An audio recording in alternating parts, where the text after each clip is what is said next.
Bienvenue dans ce mini webinaire, mini parce que ça va durer 30 minutes, que ça va aller très vite, qu'on espère que pour continuer je file la métaphore avec le repas que vous êtes en train de manger, vous allez manger, mais on espère qu'il y aura des choses croustillantes à vous mettre sous la dent.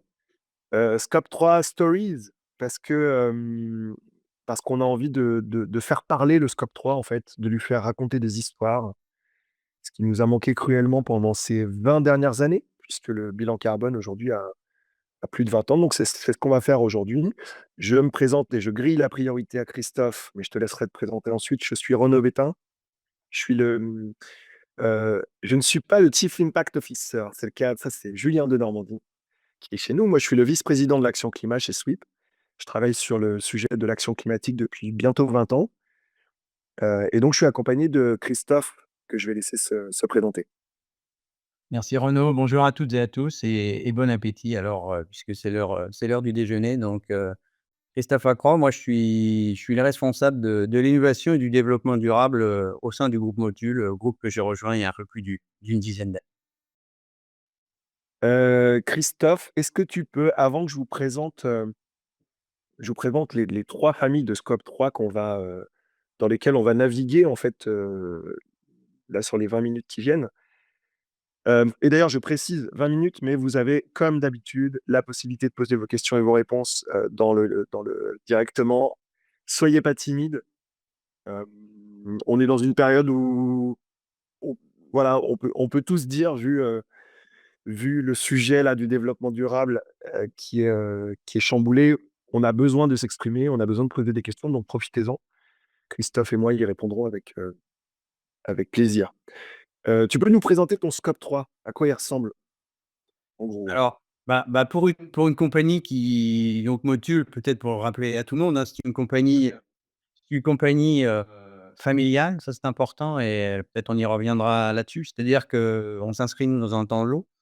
Compagnie familiale, c'est une compagnie qui a plus de 170 ans, donc qui a vécu quelques turpitudes, et évolutions c'est une compagnie qui fabrique des lubrifiants, essentiellement. Donc évidemment, dans ce contexte-là, heu, le scope 3 a une part, tout à fait intéressante dans notre empreinte carbone puisque c'est plus de 99 de nos émissions.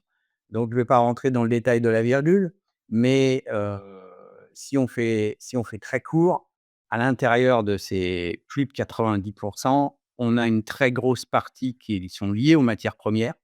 Ça, c'est un énorme bloc et puis une grosse partie qui est aussi liée à tout ce qui est, transport logistique et et voilà.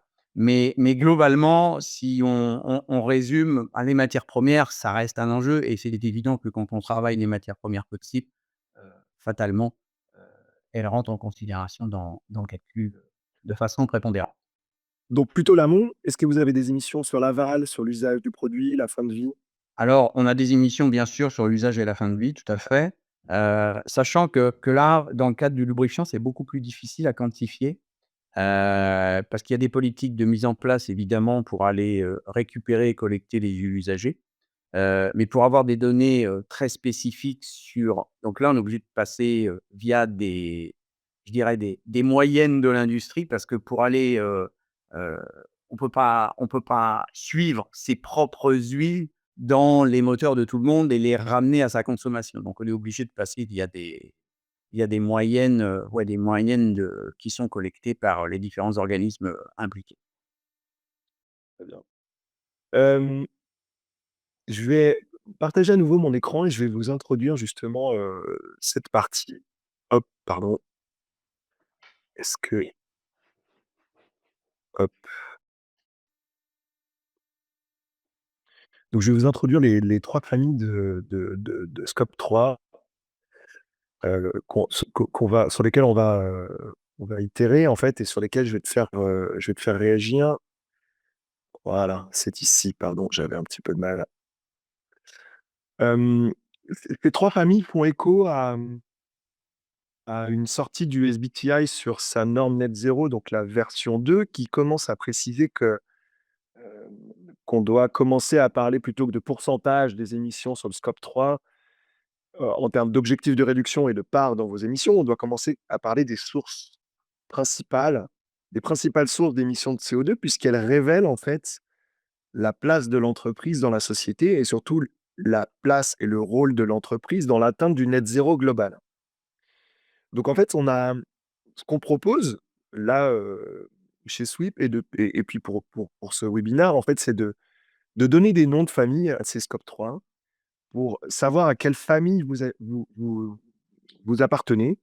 Ces types de Scope 3 ne sont pas exclusifs, évidemment, mais ce qu'on veut, c'est commencer à prioriser, à hiérarchiser, vos actions en matière de contribution au net zéro. Donc il y a un premier Scope 3 qui est celui dit transformatif, où la majorité des émissions, en fait, se retrouvent plutôt en aval du Scope 3, notamment l'usage des produits, et des services vendus, plutôt les produits vendus, hein.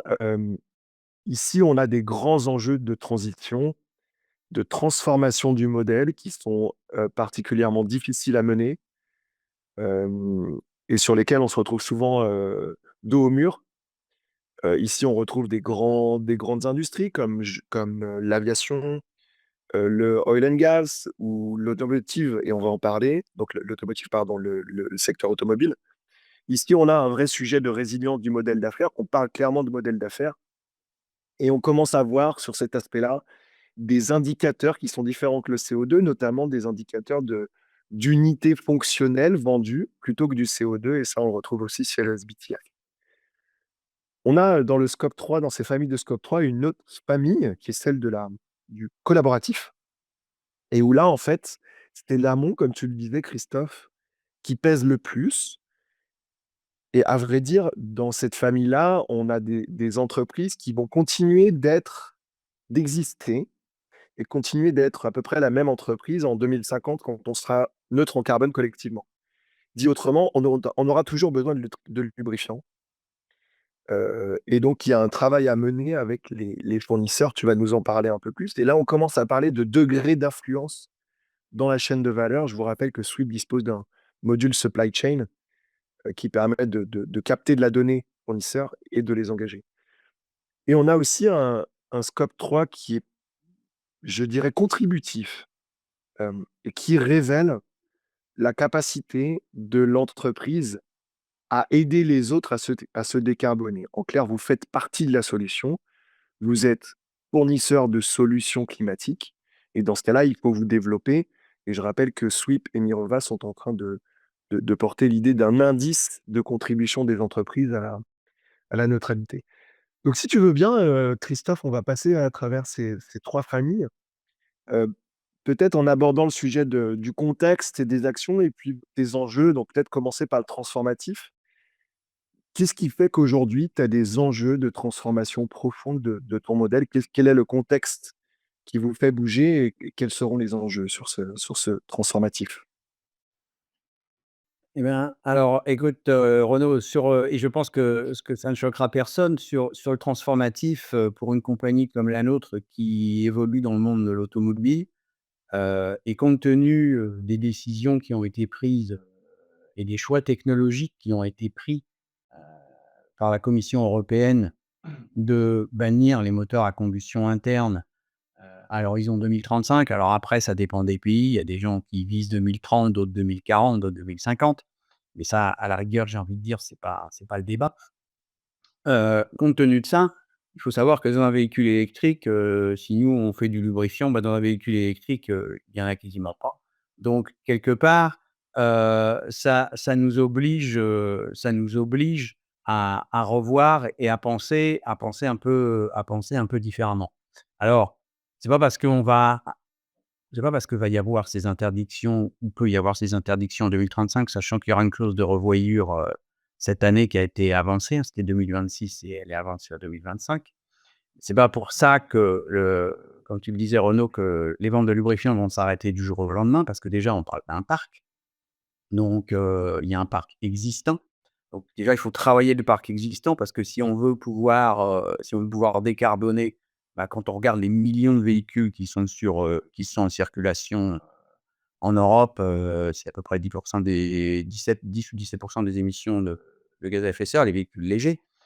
Donc globalement, il y a un parc, qui qu'il s'agit d'adresser. Mais ce que ça fait je dirais cet objectif de 2035, c'est que ça oblige des compagnies comme la nôtre à, repenser stratégiquement, certains choix. Et quand je disais, nous sommes, une compagnie familiale, c'est-à-dire que nous nous intégrons, dans un temps long, Oui. dans un temps très long. Ce n'est pas la première génération, je dirais, d'actionnaires, et l'actionnaire en place souhaite que les générations suivantes puissent bénéficier et soient encore aux commandes de la société. Donc nous, on a un devoir, d'être pérenne, et quand on parle de sustainability, dans le mot sustainability, il y a aussi la notion de durée et de pouvoir durer, et plus on peut faire durer les choses, et notamment, par exemple, un lubrifiant, bah, plus c'est périn et meilleur c'est, pour les démissions. Donc qu'est-ce que ça Ça peut pardon de te couper, comment, au regard de cette, régulation, de cette réglementation, et on a tous vécu la vague omnibus, les atermoiements en fait de la réglementation avec ces dates qui bougent entre 2035, 2045, et dans un contexte où vous devez vous projeter dans le futur, un futur qui est donc incertain. Comment qui c'est quoi votre façon concrète d'agir face à cette incertitude? Alors, en fait, il y a une seule chose qu'on sait, en tout cas, il y a une seule chose qu'on sait, c'est qu'on ne sait pas. C'est que dans le contexte actuel, comme tu le mentionnes, heu, il y a, il y a des possibilités de régulation, il y a des possibilités de différents, ce qu'on appelle les powertrains, donc de systèmes de propulsion, demain, et donc nous, étant donné qu'on ne sait pas, on a fait un choix d'être le plus agnostique possible. Heu, C'est-à-dire que, comment ça se traduit chez nous très concrètement? Ça se traduit par le fait qu'on a aujourd'hui des offres, et on continue de travailler des offres, pour des systèmes de refroidissement de batteries, de véhicules électriques ou de véhicules hybrides. Donc des fluides qui sont développés, pour pouvoir avoir du refroidissement par immersion. Alors, sans rentrer dans le détail, l'immersion, qu'est-ce que ça permet de faire? Bah, ça permet de faire aussi d'avoir un excellent refroidissement, et éventuellement, si on le calcule bien, de pouvoir, diminuer la taille des batteries. Donc tout ça concourt, in fine, à avoir une empreinte réduite. On travaille aussi, des lubrifiants pour tout ce qui est nouveau carburant. Donc, comme tu le sais, il y a nos amis allemands qui sont des grands défenseurs, des e-fuels. Bon, ils sont pas encore disponibles, mais entre e-fuel, biofuel, ça, c'est des technologies en devenir. Comment est-ce qu'elles vont évoluer? Est-ce que demain, elles vont être, à échelle? On ne sait pas, parce qu'il y a énormément besoin de CAPEX derrière tout ça. Mais toujours est-il que nous, on a des actions pour pouvoir être prêts, pour tous ces nouveaux fuels. De même que pour l'hydrogène, où on développe et on a développé, d'ailleurs, on a des voitures qui ont tourné sur des moteurs à combustion hydrogène. Donc en fait, ou sur des, fuel cells, ou des fuel cells. Donc en fait, qu'est-ce que ça fait ça? Heu, je dirais cette, pas barrière, Diversification? Ouais. diversification complètement, et accélération. Très grosse accélération, D'accord. une obligation d'être plus agile, d'être plus Comment rapide. ça être? Ouais. Obligation d'être plus agile, d'être plus rapide et de s'adapter, parce que, et une obligation de regarder aussi le monde, de façon beaucoup plus fine, parce qu'on peut avoir une certaine vue en Europe qui n'est pas la même en Amérique et qui n'est pas la même en Asie. Heu donc il faut adapter, beaucoup plus, des solutions, être plus, je dirais, avoir la vision globale, mais être, très local dans la démarche vis-à-vis des clients, et s'adapter, aux besoins au plus proche des clients.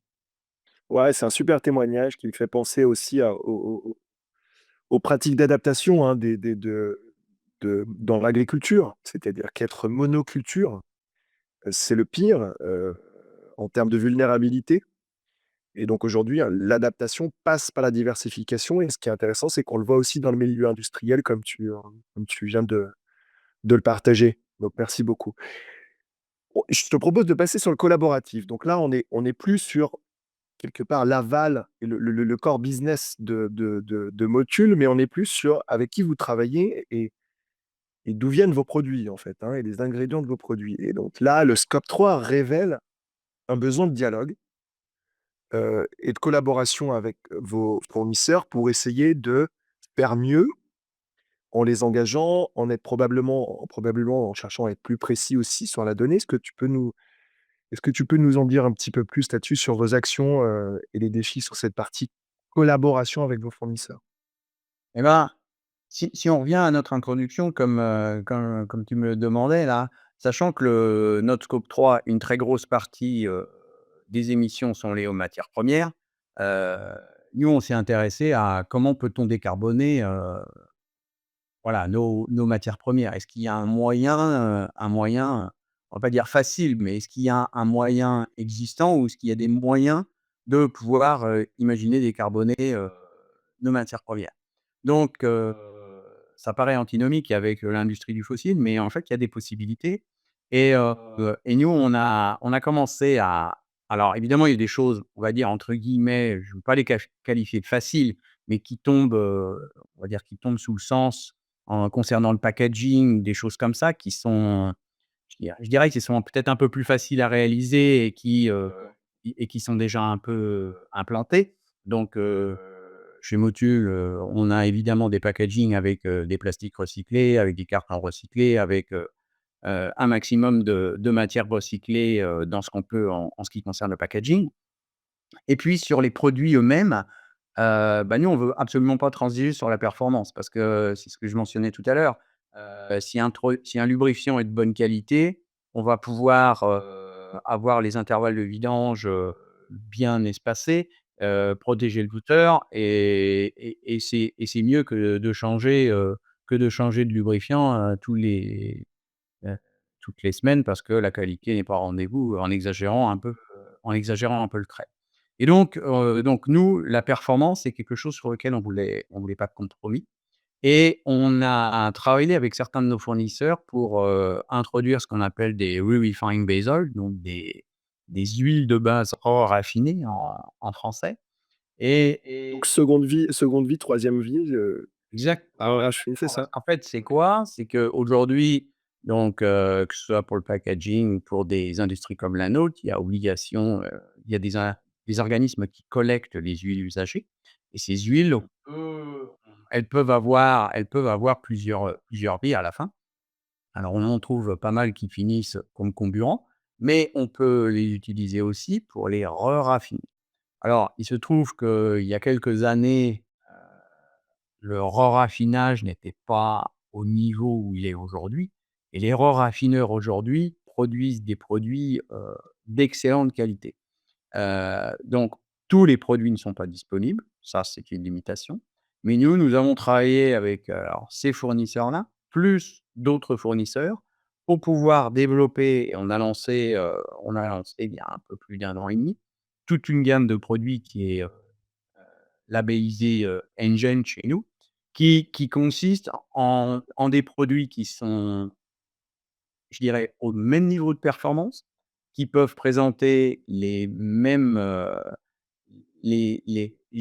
caractéristiques techniques avec des approvals des constructeurs et qui, contiennent, une grande partie d'huile de base recyclée et ça D'accord, permet l'impact positif en termes, si tu peux partager des l'im chiffres sur. l'impact, alors après ça dépend des formulations, mais on peut considérer déjà en moyenne que c'est un minimum de 50 d'émissions de CO2 à D'accord, très bien.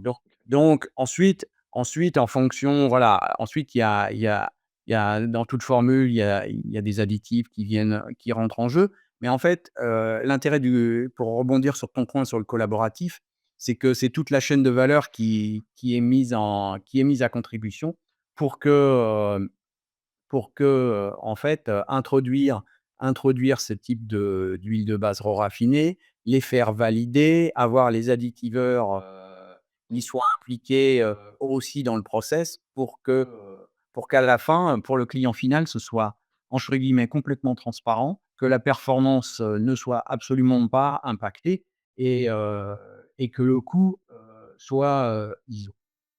Et de quelle manière vous les incitez ou les accompagnez, vos fournisseurs, à prendre le pli, en fait, à vous suivre aussi vous? Alors, heu, il y a plusieurs choses qui peuvent driver ça. Heu, on a certains fournisseurs, il peut y avoir une vision commune entre nous, le client et le fournisseur, à se dire que de toute façon, c'est un c'est un besoin de pouvoir, je dirais pérenniser le business et donc pérenniser le business, consiste Là-dessus, vous êtes d'accord? à faire qu'il soit exactement, mais consiste à faire qu'il soit moins impactant. Donc, quand on parle, c'est pour ça que quand je dis durable, c'est durable dans tous les sens du terme. Donc ça, c'est une première chose. La deuxième, c'est que, globalement, si on regarde, nous Motul a été assez précurseur dans son histoire.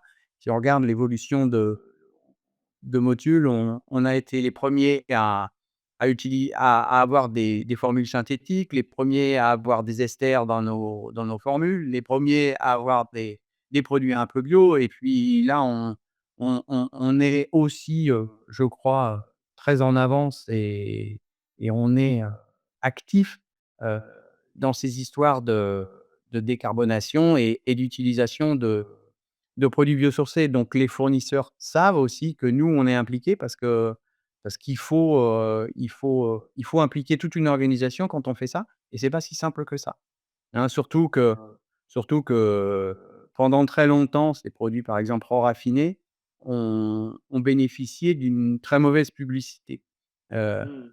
parce que la technologie n'était pas là. Donc aujourd'hui, c'est absolument plus le cas, mais dans l'inconscient collectif, il faut quand même balayer l'inconscient collectif, ce qui est pas forcément aisé et donc voilà, on travaille de concert, heu, pour pouvoir, heu, améliorer tout ça. Je retiens que, c'est une question qui revient beaucoup sur comment motiver, en fait, mes fournisseurs. J'ai l'impression que, finalement, c'est très logique. C'est-à-dire la première façon de motiver ses fournisseurs à agir, c'est de dire: «Je vais acheter tes produits». Ça me fait penser à la MAP, en fait.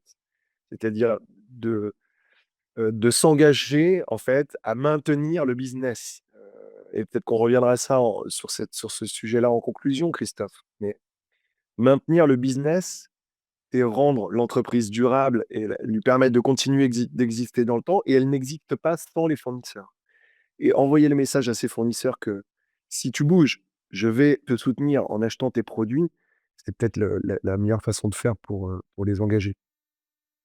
Tout à fait et puis de dire qu'on veut tous croître et que croître, ne doit pas se faire non plus aux dépens de je dirais parce que pour croître, il faut continuer à avoir des clients. Donc il faut que les clients, tout ça, c'est toute la chaîne, qui doit se mettre, en ordre de marche. Ouais, ouais. Et puis un dernier, donc une dernière balade dans le scope 3, dit contributif où là, en fait, on a des entreprises encore une fois, c'est pas exclusif. Il y a pas, il y a des priorités dans ces scope 3, dans ces familles-là mais on a la possibilité de cocher les 3 et d'expliquer ce qui se passe, quelle histoire, l'entreprise raconte derrière ces typologies de scope 3. Le contributif, c'est celui qui, en fait, qui décrit pas seulement une action positive, puisque c'est le cas du collaboratif, tu l'as bien expliqué, mais où les finances ou parfois les produits et les services aident les autres à se décarboner. On pourrait parler de la qualité des lubrifiants qui vont éviter à vos clients de brûler ou de changer trop souvent le lubrifiant. C'est un exemple. Mais là, j'aimerais que tu nous parles du pied que vous avez, dans le rétrofit diesel, donc dans de l'innovation. Vous avez pris des parts, donc part de financement, part de l'investissement. Est-ce que tu peux nous en dire un mot? Ah, exactement. Comme on le mentionnait dans le transformatif en début de ce webinaire, l'arrivée de nouvelles technologies nous oblige à être plus rapide, plus agile et donc ça induit 2 choses. Il y a la possibilité de vouloir tout faire en interne, heu, possiblement. Ça veut dire qu'il faut recruter des gens qui savent, ça prend du temps. C'est pas sûr qu'on réussisse parce qu'il faut former tous les gens, il faut acculturer. il y a la possibilité autrement de trouver des partenaires et de s'intégrer avec des partenaires, pour pouvoir accélérer et que chacun contribue et c'est une lapalissade ce que je vais dire, mais globalement en équipe, si on arrive avec un but commun, on est généralement meilleur que tout seul. Heu et donc c'est ce qu'on a fait nous, donc on a un partenariat avec une petite, une jeune compagnie en croissance qui s'appelle, GCK et qui, notamment fait, du rétrofit de bus et de cars, heu, diesel, rétrofités, avec des piles à combustible et donc avec, des piles à combustible qui marchent avec de l'hydrogène, donc évidemment et nous, on a développé avec eux des batteries immergées pour, être associées à ces piles à combustible. Donc aujourd'hui, bah, ces bus, ils tournent, on commence à en trouver dans la région Rhône-Alpes. Ils sont en train de se développer dans la région Rhône-Alpes. Et puis, ces bus, ben, on espère que en tout cas la technologie, on espère comment dire? La faire grandir, à d'autres familles de véhicules. Donc, ils sont par exemple utilisés notamment avec Suez sur des bennes à ordures et donc nous, on cherche quelque part, voilà, à faire en faisant ces partenariats aussi, accélérer une mutation dans l'organisation. Parce que c'est là, c'est pour créer de la valeur et pour avoir gagné en agilité, comme on le mentionnait au début, et ben, l'expérience, des autres, elle est aussi extrêmement bénéfique et surtout quand on travaille avec une compagnie plus jeune. Ah, et puis, enfin, de l'extérieur, c'est très malin. C'est-à-dire que, plutôt que d'attendre les réglementations, je vois que si on revient un peu aux transformatifs, vous anticipez, vous êtes agile en diversifiant vos offres, mais dans le même temps, vous continuez enfin, vous stimulez aussi la demande future auquel vous pourrez répondre. C'est-à-dire que je pense que ce sujet de durabilité et d'existence, et c'est encore une fois, c'est le scope 3, c'est-à-dire où j'agis dans mon scope 3 pour permettre à mon business de continuer d'exister. Il nous reste vraiment 1 minute. J'aimerais répondre à la question de Frédéric qui dit: «Existe-t-il des lubrifiants verts?» Est-ce que ça existe aujourd'hui? Alors qu'est-ce qu'on appelle un lubrifiant vert? Ça, c'est déjà une bonne question. Réaction. Voilà, c'est quoi la question? C'est quoi un lubrifiant vert? Il y a des lubrifiants et nous on en a fait et on en a, qui peuvent être faits à partir donc, d'huile, de parce qu'un lubrifiant, pour simplifier, c'est des huiles de base avec des additifs et les huiles de base, on peut en trouver, des bio, complètement bio, mais les additifs aujourd'hui, on peut pas fabriquer des additifs complètement bio.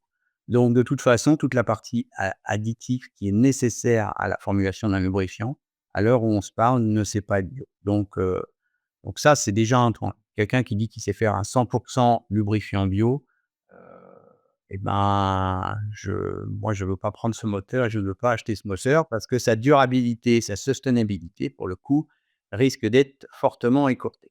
Donc mais après donc voilà, je ne sais pas ce qu'on appelle vert, mais je me méfie énormément en fait des terminologies, heu, parce que ça peut être un peu trompeur. Heu, c'est différent de l'industrie agroalimentaire.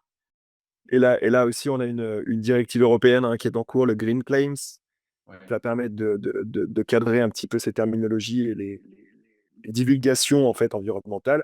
Je réponds à Aline en 2 secondes. L'indice de contribution, en fait, est un travail qui est mené par Mirova et Sweep à partir d'avril et qui va permettre d'évaluer la position et le rôle en termes de contribution à la neutralité carbone des entreprises. Donc, j'ai pas de réponse encore, il faut suivre les travaux. On arrive au bout et on a dépassé d'1 minute. Moi, je retiens vraiment, Christophe, que en faisant parler le scope 3, en racontant des histoires de ce qui se cache derrière chacune de vos principales sources d'émissions, vous avez la possibilité d'expliquer comment l'entreprise devient durable, tant sur l'aspect de la diversification, de la résilience du modèle d'affaires, que sur l'innovation pour créer les meilleures conditions de business, dans le futur pour permettre à l'entreprise de continuer d'exister, donc d'être durable. Si ça te va comme conclusion. Ah, ça me va très bien et en fait, on a aussi moyen d'essayer, si on va un cran plus loin, d'arriver à essayer de simuler ça avec les outils que vous mettez à disposition et c'est ça. C'est vrai qu'on en a pas beaucoup parlé, mais tu es client de Sweep et a priori plutôt content de ce qu'on fait Voilà. ensemble. Merci beaucoup Christophe. Merci à tout le monde d'avoir assisté à ce webinaire. Très bon appétit et faites parler votre Scope 3. À bientôt. Au revoir. Au revoir.